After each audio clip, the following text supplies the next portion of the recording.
twistnya nih guys, kalau menurut pacarnya nih si Junma, ini terjadi karena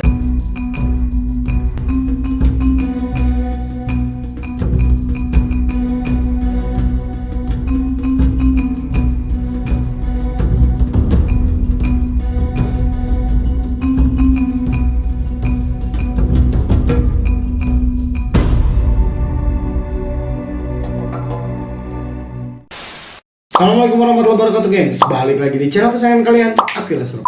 Di konten kali ini Akhilas Room mau ngebahas satu kasus pembunuhan yang paling fenomenal yang pernah terjadi di Korea Selatan. Karena nih ya, tindakan dari pelakunya ini pernah masuk sebagai salah satu rekor di Guinness Book of Record gengs. Bayangin ya, dimana-mana ya yang masuk ke Guinness Book of Record ini biasanya hal-hal yang positif. Nah, lu kebayang nggak kalau yang masuk ini adalah ya ini tindakan pembunuhan? Unik banget kan tuh. Tapi gengs ya, karena memang terlalu banyak kontroversi dari tindakan tersebut ya, akhirnya pihak dari Guinness Book of Record menghapus hal ini dari catatan rekornya mereka nih ya. Karena emang ya bisa memacu orang lain yang sama gilanya atau bahkan mungkin lebih gila di kemudian hari dan meniru apa yang telah dilakukan oleh si pembunuh dari Korea Selatan ini gengs. Nah kan nauzubillah min dzalik kan tuh ya, bahaya gitu. Dimana seperti kasus yang akan kita bahas kali ini gengs ya, dia ini sempat masuk di Guinness Book of Record ini karena tindakan pembunuhan yang dilakukan dalam waktu yang sangat singkat dan juga memakan banyak sekali korban jiwa gengs. Tapi ya sebelum kita masuk ke ceritanya lebih jauh lagi nih ya, gue mau ngucapin dulu nih selamat datang buat kalian yang baru bergabung di channel ini. Jangan lupa tekan tombol subscribe di bawah dan tombol notifikasinya juga, supaya ntar lu nggak ketinggalan lagi besok-besok kalau Akhilas Room upload video baru. Yang sekarang kita akan langsung masuk aja ke profil dari si pelakunya. Meluncur.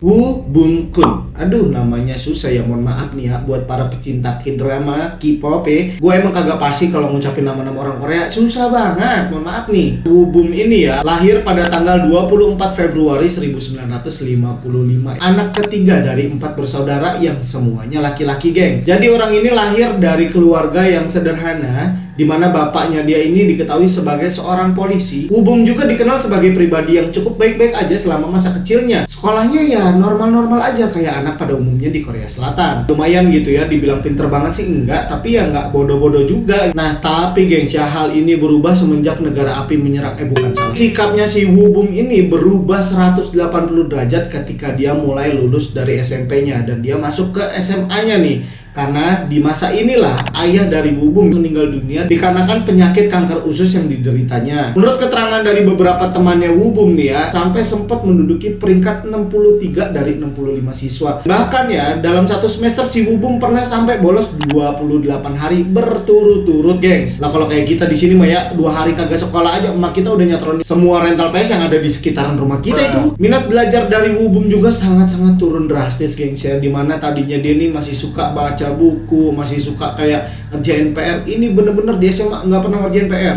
boro-boro baca buku ya. Buku mungkin dibawa cuman buat nutupin dia tidur doang di kelas. Bahkan pernah di satu waktu nih ya, Woo Bum lagi pelajarannya gitu ya, dia diomelin sama gurunya dan dia ini kesel, tiba-tiba langsung jalan ke pinggiran kelas. Di situ ada kaca, ditonjok kacanya sampai pecah dan itu pecahan kacanya diambil buat ngelukain dirinya sendiri. Apa kagak heboh itu satu kelas. Dan juga ya, seiring berjalannya waktu dari bapaknya si Woo Bum ini meninggal, ekonomi dari keluarganya juga benar-benar turun drastis. Sehingga hal ini menyebabkan si Woo Bum ini nggak bisa meneruskan pendidikannya ke jenjang yang lebih tinggi daripada SMA nih. Lalu si Woo Bum ini akhirnya memilih untuk mengikuti wajib militer. Dia ini bertugas sebagai seorang marinir sampai dengan tahun 1978. Setelah masa wajib militernya si Woo Bum ini selesai ya, dia ini sempat berhenti karena kan wajib militer itu emang terkait sama waktu gengs ya, nggak bisa selamanya gitu karena gantian kan dengan anak muda lainnya gitu di Korea Selatan. Sampai akhirnya di awal bulan Desember 1980 nih, dia ini dapat tawaran untuk bekerja dari sebuah agensi kepolisian di kota Busan. Selama dia bekerja di kota Busan, dia ini menetap di desa yang namanya Toronggi. Dan ya damai-damai aja nih, masih normal gitu ya. Walaupun saat itu si Woo Bum juga masih punya kayak penyakit temperamen yang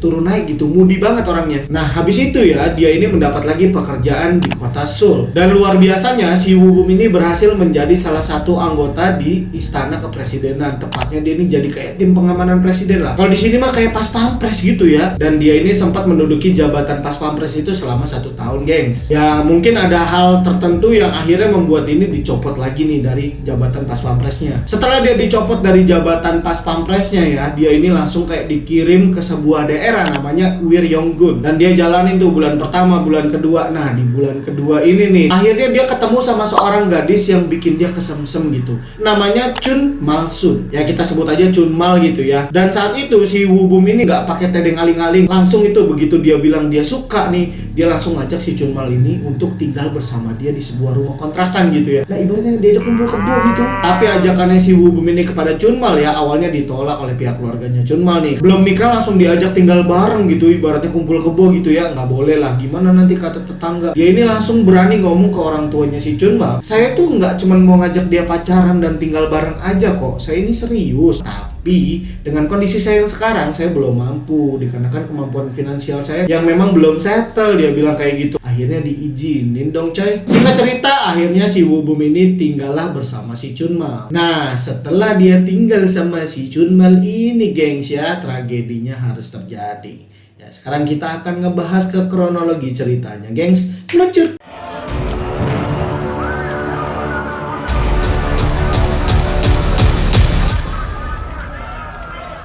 Woo-bum dan Chun Mal ini akhirnya tinggal di sebuah rumah gengs ya. Dan di sanalah si Woo-bum ini kayak ngadain pesta pernikahan kecil-kecilan tapi belum sah ya. Mereka ini mulai tinggal bareng dari tahun 1981. Sampai akhirnya nih ya, Woo-bum udah mulai kelihatan nih gelagat temperamentalnya dia, suka marah-marahnya dia, tapi masih bisa diterima itu semua sama si Chun Mal. Si Woo-bum juga beberapa kali pulang dalam keadaan mabok dan marah-marah, tapi lagi-lagi Chun Mal masih sabar tuh sampai akhirnya tragedi ini harus terjadi pada tanggal 26 April 1982, di mana di hari tersebut si Woo-bum ini baru pulang kerja, turun dari shift malam gitu ya. Akhirnya si Woo-bum ini tidur langsung begitu sampai rumah ya, tidur nyenyak tuh ya, ngorok kakok ya kan. Sampai akhirnya di siang hari ini ada seekor lalat yang salah hinggap nih, dia lagi terbang gitu kan ya. Ini ada dada siapa nih? Lapang amat nih, nempel lah dia di dadanya si Woo-bum nih yang lagi tidur ceplet gitu kan. Si Chun Mal yang saat itu ngeliat nih ya, dia ngeliat kayak ini laki gue tidur sampai dilalerin begini, kenapa belum mandi apa gimana gitu kan. Nah dia langsung berniat untuk ngusir laler itu. Dipukul laler itu yang ada nempel di dadanya si Woo-bum nih. Plok gitu ya, nggak kenceng ya, sedang lah ya mungkin ya, nggak sekenceng lu nampar mantan lu dulu tuh. Tapi nih si Woo-bum yang lagi tidur enak-enak, dia dipukul begitu kebangun dia. Refleks langsung marah tuh. Maksud lu apa? Lu bangunin gua, lu nggak tahu kalau gua habis shift malam, gua habis begadang nih, bla bla bla. Panjang kali lebar kali tinggi dah tuh ya. Terus si Chun Mal yang ngeliatin, lah ini laki gua ngapa marah-marah ya? Gua cuma ngusir laler, belum bisa ngejelasin itu. Tiba-tiba si Woo-bum langsung ngambil seragamnya, cabut langsung ke kantor polisi tempat dia bekerja nih. Padahal tuh ya dia baru bertugas di pukul 4 sorenya. Udahlah, si Woo-bum nih nyampe di kantor polisi dengan keadaan yang sangat emosi gitu ya. Dan belum shiftnya dia juga kan tuh ya. Akhirnya dia memilih untuk minum-minum tuh ya. Dia minum lah itu soju ya, beberapa botol mungkin ya. Cuman kelebihan nih. Akhirnya bukannya kerja, dia malah balik lagi sekitaran pukul 7 malamnya nih. Si Chun Mal yang ngelihat lakinya balik dengan keadaan mabok tambah bingung gitu kan. Ditanya lah sama si Chun Mal ya, Ayang nggak kerja hari ini? Si Woo-bum yang dengar perkataan seperti itu, bukannya memberikan penjelasan, langsung main tangan tuh, lebak-lebuk dah tuh ya. Akhirnya si Chun Mal ya menghadapi Woo-bum, laki-laki perkasa, polisi pula, ya nggak bisa berbuat apa-apa ya, bengap lah itu mukanya gitu. Sampai akhirnya rintihan dari si Chun Mal ini terdengarlah sama kakaknya Chun Mal yang kebetulan lagi ada di sekitaran area itu juga nih. Ngeliat Chun Mal dipukulin, marah dong kakaknya gitu kan. Kebetulan kakaknya juga cewek nih gengs. Bukannya berhenti mukul, malah menjadikan kakaknya si Chun Mal ini sasaran berikutnya. Perabotan di rumahnya juga nggak habis dari incerannya si Woo-bum ya. Dipecah-pecahin itu vas bunga, piring, isi rumah itu bener-bener udah berantakan banget. Abis itu dia langsung keluar begitu aja, udah kayak di film-film action. Pas dia keluar dari rumahnya, di sebuah pengkolan nih dia ngelihat teman-temannya lagi nongkrong nih. Ada 4 orang saat itu yang sama-sama anggota gitu loh ya. Dipanggil lah si Woo-bum. Kan mereka nggak tahu tuh ya Woo-bum abis mukulin istri sama kakak istrinya nih. Dan dipanggil lah, sini lah nongkrong bareng ya, kita congyang-congyangan nih gitu kan. Woo-bum duduk aja di situ ya. Oh ya lagi minum ya, oke ikutan. Dia minum lagi tuh di situ. Makin tambah mabok kan yang ada ya. Singkat cerita, saat dia lagi asik-asik minum nih berlima nih jadinya ya, Tiba-tiba adiknya dari si Chunmal ini datang nih. Adiknya kebetulan laki-laki dan masih muda gitu, sekitaran usia 20-an gitu. Dicariin deh Wubum kan, ketemu lah lagi mabok nih kan. Ya udah, langsung udah dilabrak di situ sama si adiknya Chunmal kan. "Weh bang, kau bang mukulin kakakku kau bang ya? Mau jadi jagoan kau bang ya?" Si Wubum yang lagi minum santai-santai digituin langsung berdiri, kagak pakai ngomong gengs. Langsung ngokang senjata ditodongin ke adiknya. Buset, gimana kagak sekut itu. Adanya yang tadinya udah "Bang kau tiba-tiba langsung, "Maaf bang, ini gini bang, ngomongin baik-baik nih bang nih ya." Langsung takut lah ya, pasti ya, siapa juga yang gak takut ditodong sama senjata kan. Melihat hal tersebut, rekan-rekan kepolisian dari si Wubum nih kaget dong ya, panik juga gitu. Karena mereka tahu itu adalah melanggar kode etik mereka sebagai seorang polisi gitu ya. Gak boleh ngarahin senjata sembarangan, apalagi ke warga sipil. Akhirnya langsung dipegang lah, dilerai itu semua ya. Wubum yang dicegah sama 4 temennya, laki-laki yang sama-sama anggota juga, tentunya juga mikir dia kalau mau buat ulah di situ kan. Adanya si Chunmal juga langsung buru-buru begitu ya, ngelihat teman-teman dari si Wubum ngelerai dia gitu ya. Daripada gua makin panjang urusan nih, lah bodo amat lah, aku nggak ikut-ikut lah urusan rumah tangga kakakku. Mungkin pikirannya gitu kan. Nah si Wubum yang emosinya belum kesampaian nih, dia bete langsung nih. Akhirnya dia nih memilih untuk ya udahlah gua balik aja lah ke tempat kerja gua. Wubum ini jalan terus dan ngelihat kondisi yang kosong di kantor kepolisiannya karena emang beberapa anggota lainnya sedang melakukan rapat rutin gitulah. Akhirnya dia masuk ke gudang tempat penyimpanan senjata. Dia ngambil 2 pucuk senjata M2 atau karbin lah ya, dan juga amunisinya sebanyak 180 butir. Dan dia juga langsung ngambil granat tangan tersebut sebanyak 7 biji. Wubum yang sudah mendapatkan senjata dan juga amunisi tersebut ya, dia ini nggak lanjutin shiftnya geng. Dia ini langsung jalan keluar dari kantor kepolisian saat itu ya. Sekitar pukul 9.30 malam nih ya, si Wubum ini mulai melancarkan aksinya, di mana dia memilih target seorang pejalan kaki di dekat pasar Toronggi. Gak ada salah apa-apa si Wubum ini, dia langsung dibidik dan 1 orang meninggal di lokasi. Mungkin ada beberapa orang yang kenal dengan sosoknya si Wubum. Akhirnya dia kayak ngadu gitu ke Chunmal yang menjadi pacarnya si Wubum nih. Dibilang lah, "Itu pacarmu kayak nembak orang," gitu kan. Datanglah Chunmal ke pasar tersebut. Begitu si Chunmal ini datang dan pengen cari tahu ya, Wubum mungkin melihat ya, ditembak juga lah itu pacarnya. Tapi untungnya nggak sampai mati nih si Chunmal. Ya bisa dibilang terluka parah lah dia di kejadian tersebut. Dia ini langsung bergegas ke sebuah kantor pos yang ada di Toronggi juga, dan dia sampai di situ tuh pukul 9.40 malam gengs. Dimana di kantor pos tersebut si Wubum ini melihat 3 orang operator telepon yang saat itu sedang bekerja shiftnya nih ya. Dan lagi-lagi nggak punya masalah pribadi sama si Wubum sebenarnya. Langsung si Wubum nembak 3 orang tersebut. Langsung jadi rame gara-gara si Wubum ini. Dan ada beberapa orang yang mungkin mencoba untuk menghubungi pihak kepolisian melaporkan kejadian tersebut, tapi si Wubum bergerak cepat gengs. Langsung dicabut itu kabel-kabel telepon yang ada di sana, diputus semua aliran komunikasinya biar nggak ada yang laporan malam itu. Nah setelah dia beraksi di kantor pos tadi ya, dia ini langsung lari dan pindah ke desa sebelah nih. Ada nama desanya Desa Ungye, di mana di sana ya lagi kebetulan ada kayak rapat desa gitu yang sedang dilaksanakan dan orang berkumpul otomatis di situ kan ya. Tiba-tiba nih langsung ngelihat hal tersebut ya, Wubum naik pitam lagi nih. Ditembakin lagi orang yang lagi pada rapat. Ada 18 orang yang langsung tewas di tempat saat itu. Belum merasa puas dengan 18 korban di desa Ungye, dia ini langsung pindah ke desa sebelahnya yaitu desa Pyeongchon. Di mana di desa tersebut dia menembaki sangat banyak orang sampai dicatatkan ada 24 orang yang langsung tewas di lokasi kejadian saat itu. Dan ini tuh jarak waktunya tuh gengs ya, dari mulai dia nembak pertama di 9.30 sampai di Pyeongchon ini ya.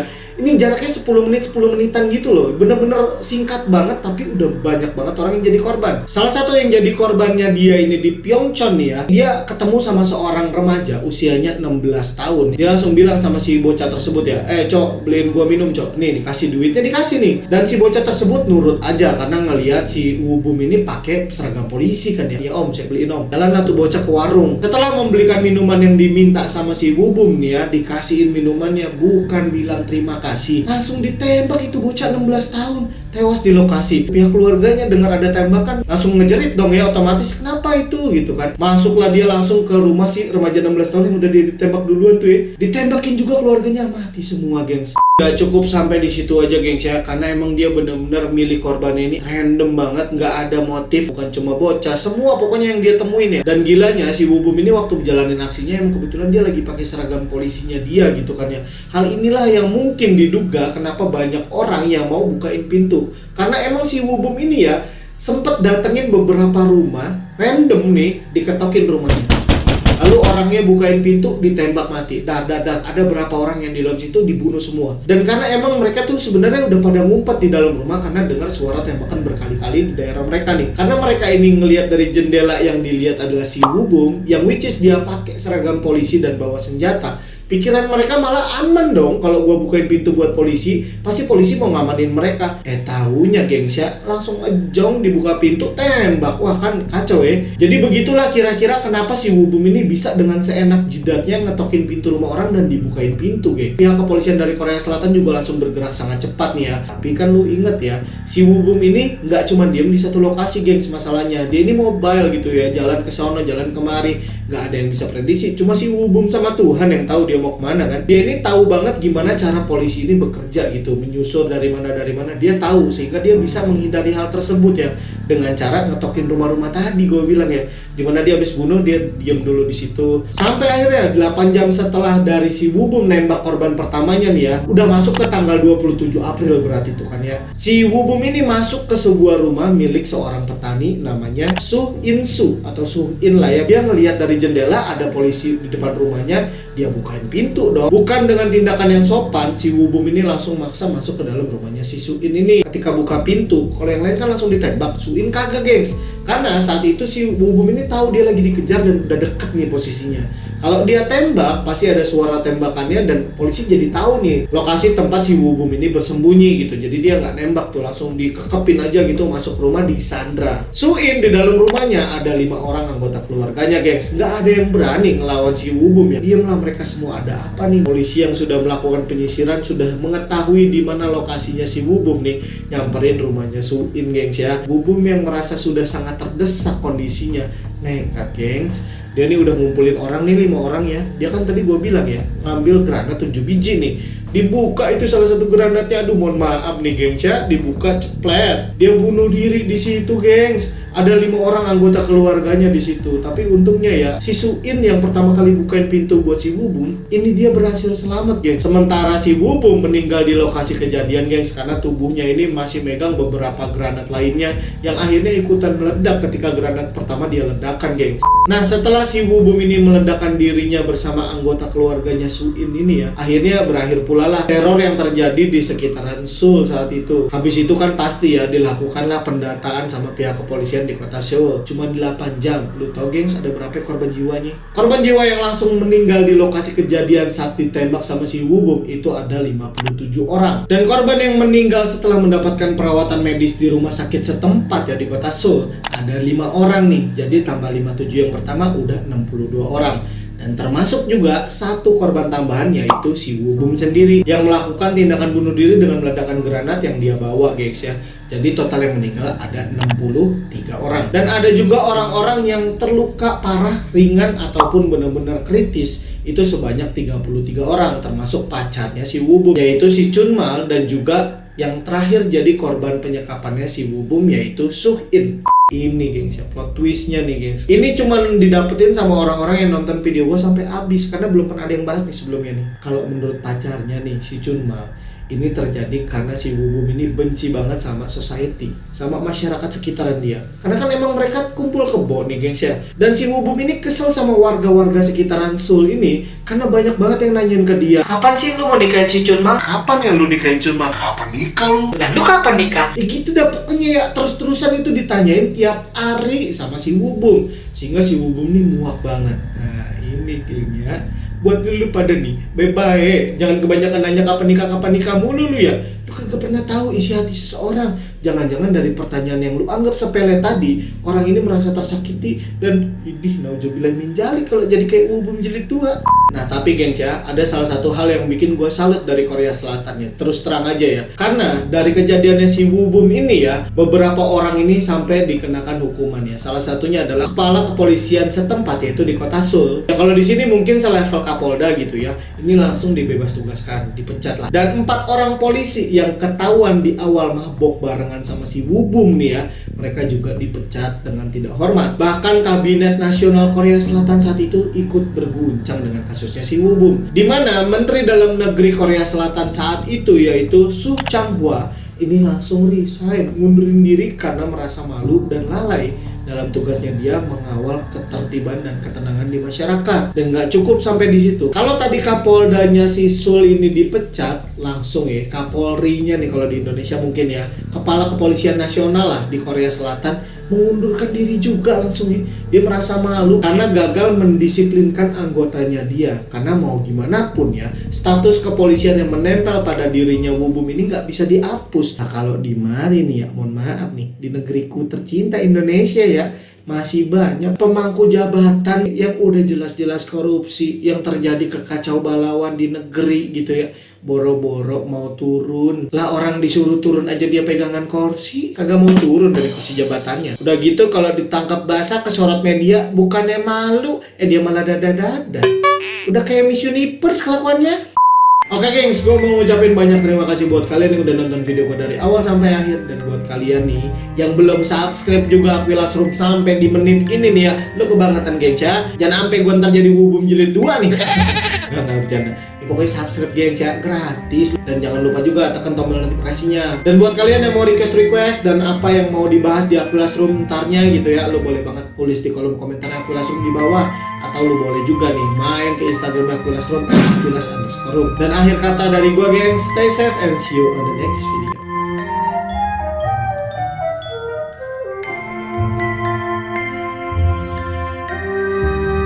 Ya si Wubum ini kan masuk ke SMA akhirnya setelah lulus dari SMP.